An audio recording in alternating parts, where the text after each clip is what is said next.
E graças a Deus. Nossa segunda parte da aula sobre a terapia da ressignificação.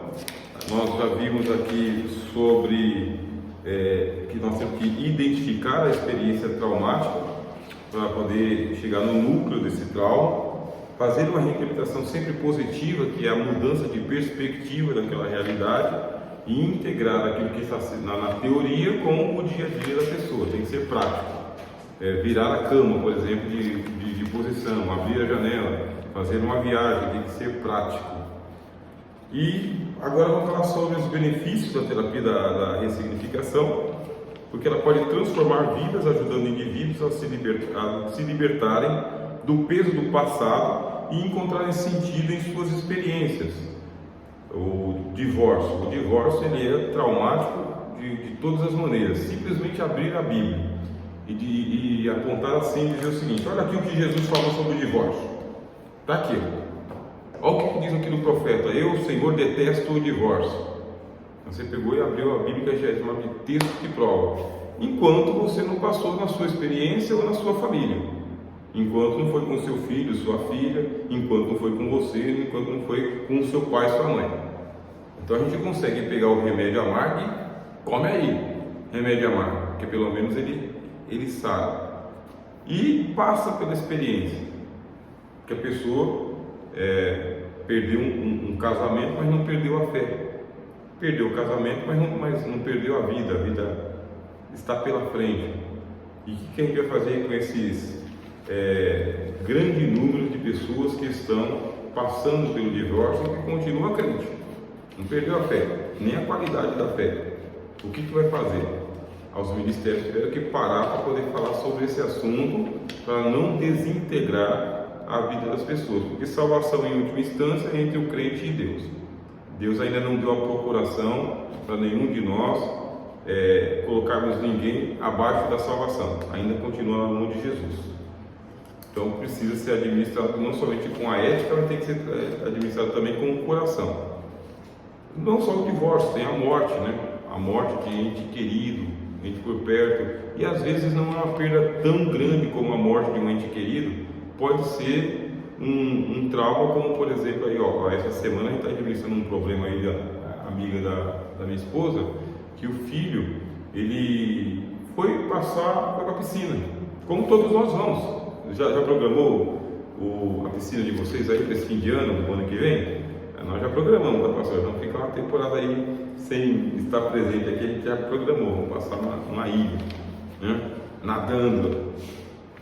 O menino só fez isso, só foi passar um dia com os colegas para nadar na piscina. Pulou errado,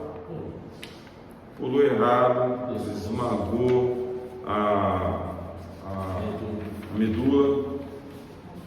Chega a notícia, menino de 17 anos, baterista na igreja, guitarrista, um talento, um menino que está levando a família para Jesus. Aconteceu na nossa casa, não é na casa da nossa irmã, é na nossa casa, é nosso filho, né? Eu vejo meu filho, que tem 13 anos. Aí você fala: e agora, Jesus? Oração na igreja, e vai ter que reaprender a vida toda, passou por cirurgia, mas agora está em sonda para alimentação, não está se alimentando. E é a nossa irmã. Então são coisas assim. Eu falei aqui do meu filho que foi atropelado, graças ao bom Deus ali, foi uma escolhação, foi um livramento na Ticoatira, a pessoa, né? Me vem um outro carro ali, acaba a vida. Tem uns irmãos que contam testemunho de fé, né? Olhando um dia, no outro estava pregando. Eu não sou assim não, irmão. Por causa do motor difundido, eu já fiquei um mês ali falando: Jesus, misericórdia, né? Prejuízo gigante, imagina um filho, né? Então são dores assim, filhos que se afastaram da igreja, se afastaram do Senhor, perderam a fé, muitos que estão abraçando aí a religião afro, quer dizer que estão indo para outro lado totalmente assim, que nossa fé é totalmente condenada, e precisa tocar a vida, né? tocar a vida até o milagre acontecer. Como diz o hino: enquanto o milagre não vem, e aí, enquanto o milagre não vem, a vida continua. Aí eu lembro que até Deus perdeu o filho dele para a morte, né? Mataram o filho de Deus, isso é traumático. Até Deus teve seu filho morto, e não é que Deus estava impotente, mas ali era a hora do filho. Por isso a gente tem que ver os benefícios de passar por uma terapia, sabendo que nem todo mundo simplesmente é alcançado naquele momento do milagre da palavra. Você vê aqui o evento de Paulo, né? Identificação da experiência traumática na vida de Paulo, porque ele está preparado para ser judeu fariseu, porque o pai dele já era um grande fariseu. Ele diz isso na carta aos Gálatas: eu sou fariseu de fariseus. E a formação do apóstolo Paulo, ele diz: eu excedia em judaísmo a qualquer um que era da minha turma. Ele estava despontando. Ele chega a ter um prestígio junto ao Sinédrio, que não é para qualquer um.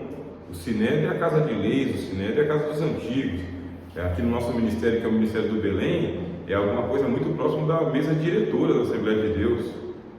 Ter prestígio sendo um jovem junto à mesa diretora da Assembleia de Deus para conseguir uma carta de anuência para pregar em qualquer igreja do Ministério do Belém. Já pensou? É um prestígio muito grande. Comparado com o apóstolo Paulo, ele tem carta das autoridades judaicas para entrar em qualquer sinagoga e ali, se ele encontrar alguém que fosse diferente, conduzir essas pessoas à prisão. Ele tem um alto prestígio. Formava um dos maiores mestres do judaísmo, que era o Hilel, o Hilel, ou na escola de Hilel, que é o Gamaliel, que é um membro do Sinédrio também. Gamaliel, ele era membro do Sinédrio. Portanto, um discípulo de Gamaliel na escola de Hilel, dentro do Sinédrio, com autorização para poder andar em qualquer sinagoga e pregar em qualquer momento. Isso aí é o projeto de vida de qualquer pai para filho. Ele está estabelecido na vida. Ele já está com o caminho traçado. É só arrumar uma esposa, que é o judaísmo exige, né, do rabino, que ele seja casado. Ele traz essa regra do judaísmo para o apóstolo Timóteo, né, que ele fala que seja casado, tanto o diácono quanto o bispo. Essa é a regra que está dentro do judaísmo. Não se admite o celibato também dentro do judaísmo. O celibatário, o rabino celibatário, ele não tem prestígio, porque a honra é a família, é o pai de família. Aí agora vem Cristo e aparece para ele. Foi um trauma essa visão que ele teve com Jesus, foi traumático, porque trauma não é só esse aspecto negativo também. Trauma é justamente a parada brusca no projeto. De repente a pessoa está projetando aí que ela vai comprar um novo apartamento, vai mudar Aí me aparece lá como presidente da República, né, comunista. Ele chega ao poder, em menos de 3 anos ele destrói a economia do Brasil, coloca a economia do Brasil com R$1 trilhão, uma dívida pública. O dólar chega a R$6, a classe média abaixa para a classe trabalhadora, a classe rica começa a dar o pé no Brasil, as empresas começam a sair do Brasil, aumenta o número de desempregados, liberam o uso indiscriminado de drogas, e quer dizer, está empobrecendo a nação. E eu que estava aqui já empresário, preparando aqui para poder fazer uma nova empresa, tenho que pensar e repensar minha vida toda. Eu que estava querendo um novo apartamento, tenho que manter o meu para não perder o meu apartamento. Quer dizer, trauma é assim, é uma mudança brusca de uma realidade que eu estou vivendo. E o projeto dos caras aí é muito perverso, muito perverso. É uma coisa assim, está todo mundo espantado, está acabando com a economia do Brasil. Essa é a cartilha de Anthony Gramsci, de Karl Marx. Essa é a cartilha deles. Quer dizer que não está fazendo diferença. Mas mudou, está mudando a vida de muita gente. Quando teve um colapso na Bolsa de Valores em 1929, nos Estados Unidos, a Bolsa de Valores quebrou, muita gente que tinha propriedade se viu extremamente endividada, hipotecada, tendo que viver na miséria e se suicidaram. Muita gente se suicidou, muita gente. Acontece isso no Japão até hoje, né? Porque a prosperidade é um símbolo de honra, então aquele que não consegue prosperidade sem honra nenhuma não vale a pena viver, é uma coisa cultural. São os traumas. No caso do apóstolo Paulo, acabou o judaísmo para ele. Acabou, Jesus chegou, desmontou ele daquela perspectiva E ele mesmo ele diz que ele tem que se recolher para a Arábia. O apóstolo Paulo diz: eu me recolhi para a Arábia. Fui passar uma temporada lá. Os historiadores dizem o quê? Foi 3 anos. 3 anos de reclusão. E por quê? Você pega o apóstolo Paulo no capítulo 9, ele já sai pregando. Já vai na sinagoga, não sei o quê. Parece que é galopante, né? Aí ele é rejeitado na igreja de Jerusalém. E ele é rejeitado nas outras igrejas também, porque aquele que perseguia agora está entrando como um espião entre nós aqui. E as portas se fecham para Paulo. Se fecharam para Paulo na Palestina de ponta a ponta, de tal maneira que ele teve que sair. Agora você imagina você ter uma grande visão de Jesus, eu tive uma visão de Jesus, que Jesus apareceu para mim e falou que eu vou ser um pregador exímio. E passam-se os anos e as igrejas não abrem as portas. E ninguém se converte. Aconteceu com William Carey, né? Ele ficou mais de 10 anos na Índia sem converter ninguém. Ele saiu lá da Inglaterra, foi para a Índia para poder converter os indianos. Chegando lá não conseguia converter ninguém. A esposa enlouqueceu, os filhos morreram de malária. E a única pessoa que ele conseguiu converter, os caras foram lá e mataram na paulada. Montou uma gráfica, fez uma tradução da obra literária para a língua dos indianos. Aí os caras foram lá e queimaram a gráfica dele com tudo dentro. Tem que começar de novo, do zero. É traumático, né? Aí tem aquele filme, né? Uma tocha na escuridão, né? Um brilho na escuridão, que é do William Carey. Agora o apóstolo Paulo está isolado, esquecido. E se o Barnabé não vai atrás de Paulo, a gente não tem o capítulo 13.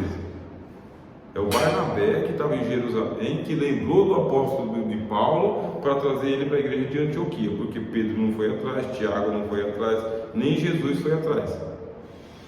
Aí a gente fala, usou o Barnabé, porque Barnabé teve essa sensibilidade.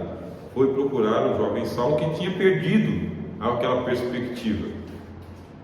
Ele foi tirado do judaísmo e não foi dado nada para ele no lugar, nada, não ficou nada para o apóstolo Paulo. Ele não se tornou insígnio na igreja de Jerusalém. E ele era desconhecido de todas as igrejas. Ele diz isso, né? Ninguém me conhecia.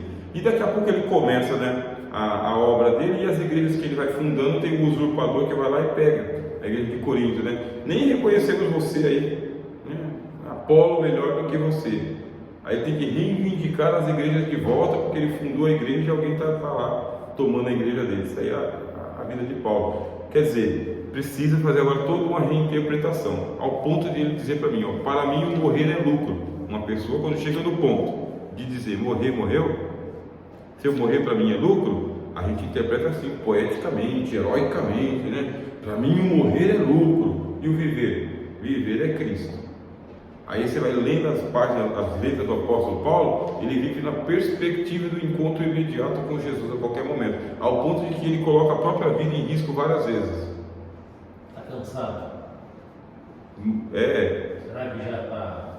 Você pode analisar que é um cansaço, né? Você imagina, você vai lá, funda uma igreja, toma uma sua igreja, né? Você vai lá e faz outro trabalho, vem uma cobra e morde a sua mão. Você vê o apóstolo Paulo chegando no final da carreira dele, é assim, a qualquer momento eu estou de partida, estou sendo oferecido com libação sobre o sacrifício, gastar-me-ei, deixar-me-ei gastar, ainda que amando-vos cada vez mais. Você vê o que é o desabafo de um pastor, né? Ainda que amando-vos cada vez mais, seja por isso menos amado.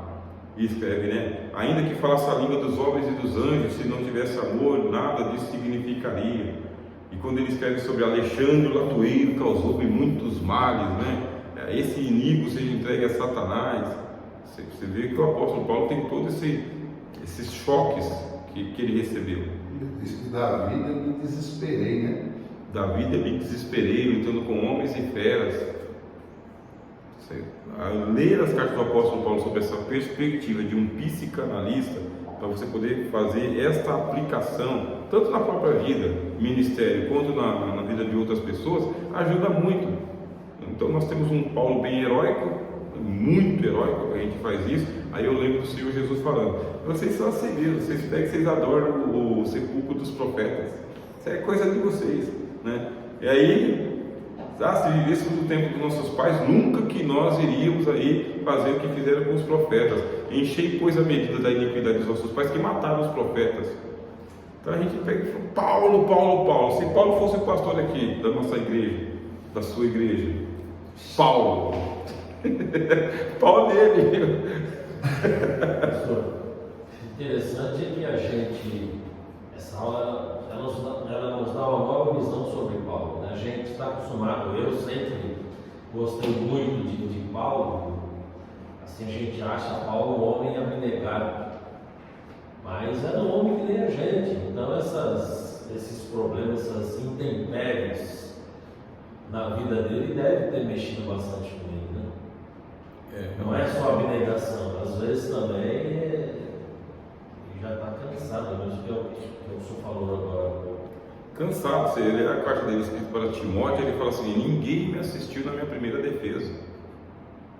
Mas como que um homem que escreveu 13 cartas, os historiadores dizem que ele fundou quase umas 50 igrejas aproximadamente, um cálculo que fizeram assim, eu li uma vez. Ele diz: ninguém me assistiu na minha primeira defesa.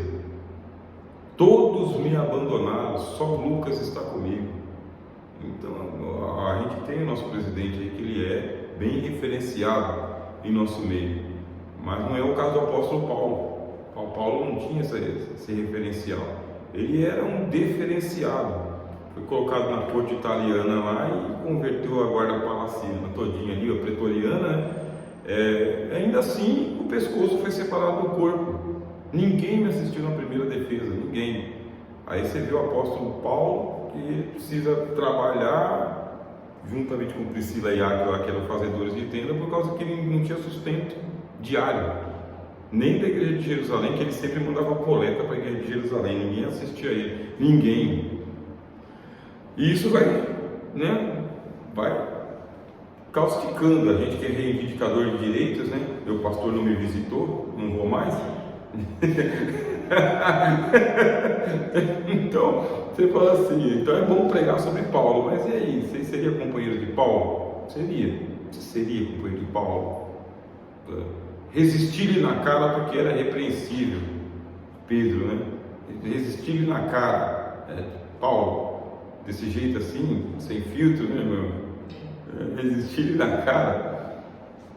Aí Paulo tem que ressignificar o tempo todo, ao ponto que ele escreve a carta aos Gálatas, que ele falou: gerei vocês, eu estou aqui com dores de parto de novo, porque estou perdendo vocês aí para a heresia dos judeus.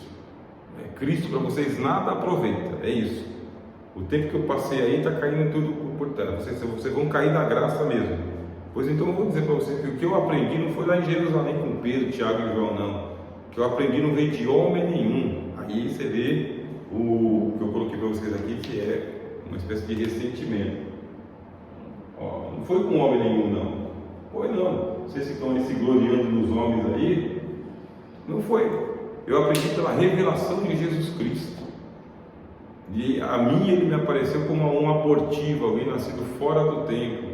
E eu reconheço que foi somente a sua graça, né? Só que a graça dele, ele me escolheu desde o ventre da minha mãe e me separou para pregar para vocês aqui.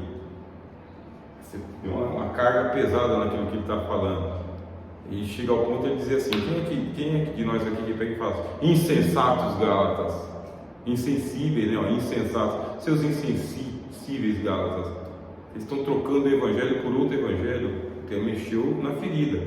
Para mim, o viver é Cristo e o morrer é lucro. A vida que agora vivo, eu vivo na fé do Filho de Deus que se deu por mim mesmo.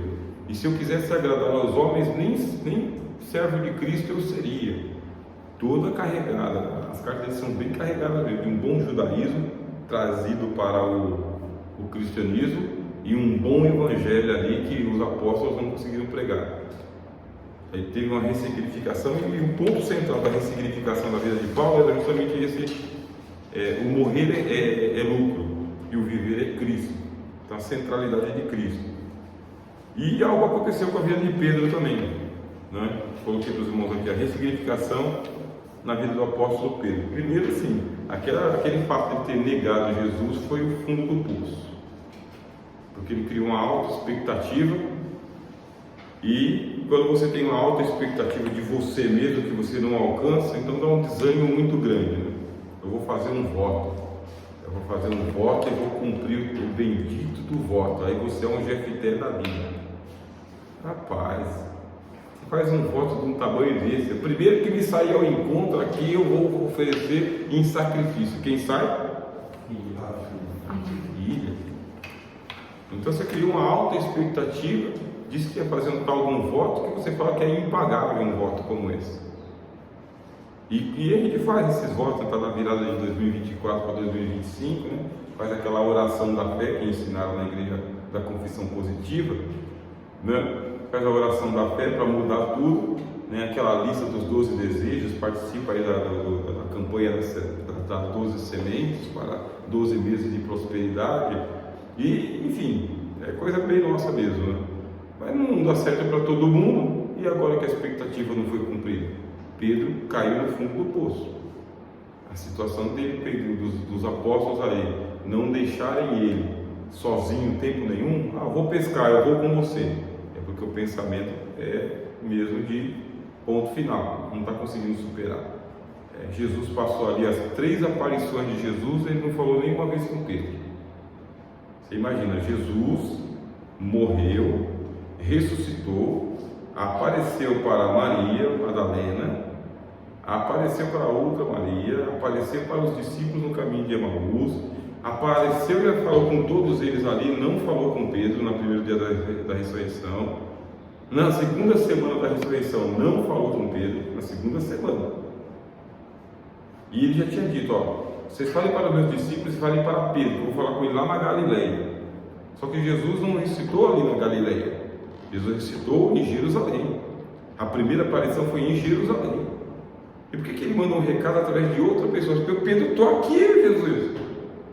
Eu falo, não estou aqui, Jesus não está me vendo, está aqui. Fala para Pedro, que é lá na Galileia. Jesus sabe fazer as terapias, né? Só fala com você se for na Galileia, fala com todo mundo e não fala comigo. Por que isso está acontecendo? Oi? Está com raiva de mim? Está com raiva de mim, o pecado foi grande. Né? O pecado foi grande, negar o amigo foi grande. Isso traumatizou Pedro bastante. Depois, na terceira aparição, que a gente tem uma contabilidade aí entre 15 a 21 dias, né? Mais ou menos umas 3 semanas. Na terceira aparição é que lá na margem do mar da Galileia, já não é em Jerusalém, já não é no cenáculo, quase um mês depois da morte, né? Porque você pega os 3 dias, mais a semana da ressurreição. Aí é que Pedro se joga no mar. Aí se jogou no mar por quê? Porque estava nu. Se jogou no mar por quê? Jesus não tirou Pedro da outra vez lá do mar, né? Faz um milagre, mentira, faz um milagre em mim, muda a minha casa, muda a minha vida, faz um milagre. Se jogou no mar. Você vê como que eu vou lidar com o trauma, o meu trauma. Tá fácil, vou lidar com o trauma da minha esposa, né? Da irmã Cleonice aqui. Mas é externo, né? É dela, ela leva para casa, né? Mas o que eu vou fazer com o meu? Eu neguei, eu criei uma alta expectativa. Eu não sou o que eu imaginava que eu seria. Eu vou contigo até a morte. Não foi, não. Não foi até a morte. Negou por 3 vezes no passo do templo, lugar sagrado. Ele que tinha dito, tu és o Cristo, Filho do Deus vivo, agora negou por 3 vezes, não é uma vez só, 3 vezes. E agora chega o Senhor Jesus, passou uma temporada da ressurreição, já tinha falado com todo mundo, até com Tomé Jesus já tinha falado. Tomé, se eu não virdes e não colocar minha mão nas suas feridas, eu não crerei. Até com Tomé Jesus já tinha falado, com Pedro não tinha falado ainda. Tu és Pedro, sobre essa pedra edificarei a minha igreja. Agora chegou a hora, na margem da Galileia, os discípulos ficam no barco, Pedro pulou, a gente não sabe como lidar com nossos próprios traumas. Médico, cura-te a ti mesmo, né? Não. Eu sei resolver o problema dos outros, o meu está aí para pagar. Me ensina aí, qual que é a receita do bolo. E tens alguma coisa que comer, né? Lança a rede, puxaram a rede, aí Pedro sozinho, você vê assim como que está o id dele, né? O ímpeto da fúria dele. Diz que ele pulou, aí Jesus, tragam os peixes de vocês e se ajuntem com o meu, com o que eu tenho aqui, tragam os peixes de vocês. Aí a Bíblia diz que Pedro sozinho, ele foi lá e ele puxou a rede com 153 peixes, a fúria estava grande. Naquilo come para cá, come para lá, e Jesus faz a pergunta da terapia do amor, né? É uma pergunta, vocês viram que a gente colocou aqui, você faz as perguntas: onde, quando, por quê, quem, como. Jesus faz uma pergunta, né? Tu me amas mais do que a estes, né? E a resposta de Pedro é bate pronto, né? Sim, amor com amor se paga, eu te amo. A pergunta se eu te amo, eu te amo sim. Aí Jesus entrega uma missão para ele, a terapia da ressignificação. Jesus está ressignificando o trauma de Pedro. A vida não parou, a vida não travou. Você não tomou a atitude extrema que o Judas tomou. Ele se jogou no mar, mas não morreu afogado. Então, essa é a interpretação. Jesus pescou ele de volta, né, junto com 153 peixes. E deu uma nova missão para ele. Vocês assistiram aquele filme lá do A Cruz e o Punhal, né? Ou conhecem, ou leu esse livro? Não, só tem falado do filme. Do Nick Cruz. Eu li há 50 anos atrás. Que bom livro, né? 13, 14 anos. Os Maus. Eu li há 30 anos atrás. Eu tenho ele em casa. Você tem? A Cruz e o Punhal. Que livrinho, né? Da editora Betânia. A editora Betânia é muito boa, né? São dois, né, pastor? A Cruz e o Punhal e depois Foge, Nick e Foge, lembra? Isso, são dois. São dois, que acho que é sequência, mais ou menos. Isso mesmo. Qual que é o nome? A Cruz e o Punhal E o outro? e o outro é Foge, Nick e Foge. Foge, Nick. É o Nick. nome, né? N-I-C-K. Assim, ó. Y. Nick, né?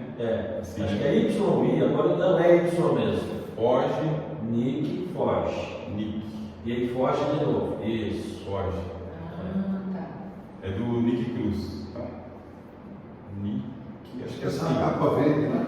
Cruz. É que muda de tempos em tempos, né? É. E o Vou outro deixar é uma edição. A Cruz e o Punhal. Aí tinha os Maus, os Bishops, né? E o David Wilkerson, né? Sim. Então, o David Wilkerson é o evangelista. Ele foi pastor até uns 10 anos atrás, então que morreu faz o quê? Acho que uns 6, 7 anos mais ou menos. Foi recente a morte David dele. Wilkerson. David Wilkerson. Eu acho que até mais pra cá, né? Que ele faleceu, né? Ele era pastor de uma igreja em Nova York até pouco tempo atrás, quando ele faleceu. Tem umas profecias dele que ele deixou aí para esse tempo presente aqui. Eu não sabia, não. Tem as profecias de David Wilkerson. Ele prevendo a queda dos Estados Unidos, esse colapso todo, né? O pessoal fala: o que o David Wilkerson profetizou há tanto tempo atrás? Aí diz que a conversão do Nick Cruz foi justamente isso, que ele fazia parte de uma gangue e foi participar de um culto, que seria um cinema, um teatro, alguma coisa assim, e na hora de recolher as ofertas, a gente assiste um filme, né? Na hora de recolher as ofertas, não tinha diácono para recolher, aí ele pegou os membros das gangues, né, e falou: vocês vão recolher as ofertas. Como assim, bandido vai recolher a oferta? Vocês vão recolher a oferta. E forçou o auditório da oferta: vai em cima não, vai ofertar não, põe aí, você tem aí seu relógio aí. Aí, bem interessante, né? E todo filme tem outros, né, que foram convertidos assim também, ressignificando a vida do Nick Cruz, porque foi colocada a semente, né? A semente do Evangelho. Dá uma missão para ele, ao invés de política, da comunhão, excluir, ignorar Pedro, deu uma missão mais importante e maior do que Pedro: você vai apacentar os meus cordeiros. Sempre é tempo para recomeçar, né, pastor? Um tempo para recomeçar. Alguém precisa que alguém acredite em você de novo. Um pastor traz muita gente de volta quando acredita nele de novo. Não é acredita no seu potencial, né? Acredita em você, sabe? Acredita em você. Uma nova chance, uma nova oportunidade. E foi o que aconteceu com o Nick Cruz, que se tornou também um ganhador de almas. Eu li uma passagem sobre o David Wilkerson, que era o evangelista, que ele estava evangelizando, aí chegou era um tempo de frio, e aí o rapaz pegou e falou assim: você está pregando, você está com seu sapato no pé, seu pé está calçado, olha o meu aqui. Então é fácil quando você prega, cara, vai se aquenta, né? Mas quando você está com o pé quente. Aí a passagem diz que ele falou que ele tirou o sapato e a meia e entregou para ele, pegou e falou assim: esse aqui é o que você precisa hoje. E entregou. E as pessoas se tornou um seguidor do David Wilkerson. Por isso aí, tinha estratégias, né? Você não pode pregar aqui, só pode pregar debaixo de uma bandeira americana. Aí ele conseguiu uma bandeirinha americana que deram para ele, aí ele pôde pregar.